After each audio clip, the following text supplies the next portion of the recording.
Sir, தமிழகத்தை பொறுத்தவரையிலும் அதிமுக திமுக என்ற நிலை மாறி இன்னைக்கு தமிழக வெற்றி கழக விஜய் ஒரு முக்கிய பங்கு இந்த தேர்தலை வகிப்பாரு. அதை எப்படி எதிர்கொள்ளுங்க? எங்க முக்கிய பங்கு வந்தா தானே தெரியும். சும்மா உங்க பத்திரிகை ஊடகத்தையும் அப்படி போட்டு அந்த என்ன ரேட் ஏறுது டிபிஆர் ரேட் ஆகிறதுக்கு அதை போட்டு காட்டிட்டு இருக்கிறீங்க. என்னங்க இருக்குது, என்ன பண்ணாங்க சொல்லுங்க பார்க்கலாம். இந்த ஆட்சி இப்ப நான் இவ்வளவு சொன்னேன். இன்னைக்கு அதிமுக பொன்விழா கண்ட கட்சி, 31 ஆண்டுகளும் தமிழகத்தில் ஆட்சி புரிந்த கட்சி.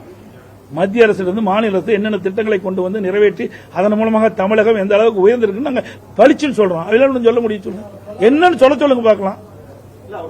என்ன சொல்லல, கூட்டம் ரசிகர் கூட்டம் வரத்தான் செய்யும். அவர் சிறந்த நடிகர், அது எந்த மாற்று கருத்தும் கிடையாது. ஆனா சிறந்த அரசியல்வாதி நாங்க தான். மக்களுக்கு சேவை செய்தோம்னா நாங்க தான் இதுவரைக்கும் மக்களுக்கு குரல் கொடுத்துட்டு இருக்கிறோம். இந்த ஆட்சி எழுத்து கூட பேச முடியல, அது வரைக்கும் திரைப்படத்தில் நடிச்சுட்டு தான் இருந்தாரு. இப்பதான் வெளியில் வந்திருக்கிறாரு. நான் இந்த பொதுநாளைக்கு 1974 வந்தேன். 51 ஆண்டு காலம் ஆகிப்போச்சு. 51 ஆண்டு காலம் மக்களுடைய பிரச்சனையை நாங்க அணுவு நிதியா தெரிஞ்சிருக்கிறோம். ஒரு சாதாரண பிரச்சனைக்கே சாதாரண பிரச்சனை இல்ல, அது மிகப்பெரிய கடுமையான பிரச்சனை தான். அது தவறு, நான் சொன்ன வார்த்தை. இன்றைக்கு 41 உயிர்கள் இழந்து விட்டோம். என்ன நடந்திருக்க வேணும்? யாருக்காக உயிரிழந்தார்கள்?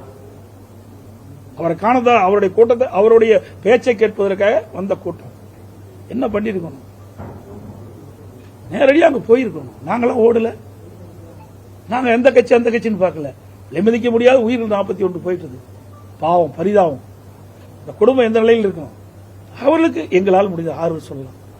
அந்த ஆறுதல் கூட உங்களால சொல்ல முடியலையே. அப்புறம் கட்சி நடத்தி என்ன செய்ய போறீங்க?